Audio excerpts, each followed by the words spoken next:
Antti Esteriltä morjes. Tänään katsotaan Cobran käytön jälkeinen huolto. Kyseisessä Cobrassa on vanhanmallinen peitsi. Siitä löytyy radiolähetty akku. Ja siitä on hyvä lähteä, että sen akun vaihtaa joka käyttökerran jälkeen, niin sitten siinä on varmasti virta. Silloin kun Cobraa on käytetty ja siinä on käytetty abrasiivia, eli on leikattu jotain, niin silloin koko letkukela täytyy huuhdella niin, että letku on vedettynä ulos, että saadaan se abrasiivi sieltä letkusta pois.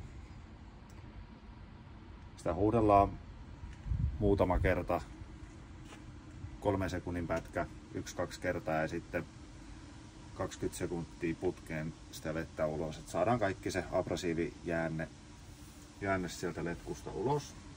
Ja samalla sitten kun sitä kelataan takaisin sisään, niin on hyvä tarkistaa myös letkun pintapuolinen kunto, ettei siinä ole mitään murtumia. Ja se, että viimetteeksi sitten tämä kaulasuoja kautta suojus on ehjä.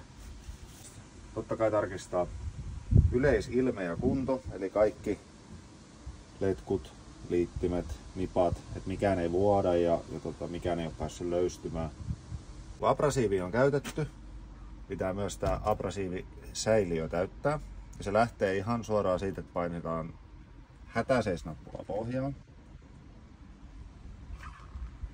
Kahva käännetään tuonne drain-asentoon, valutetaan vedet pois, avataan korkki täältä päältä, pistetään suppilo tuohon reikään ja valutetaan tankki täyteen abrasiivia.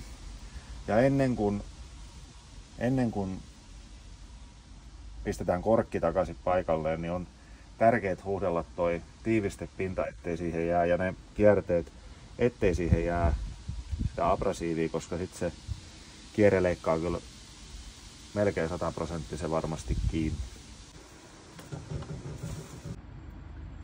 Tämä on vanhanmallinen peitsi. Ero uuteen on siinä, että tässä vanhassa on radiolähetin.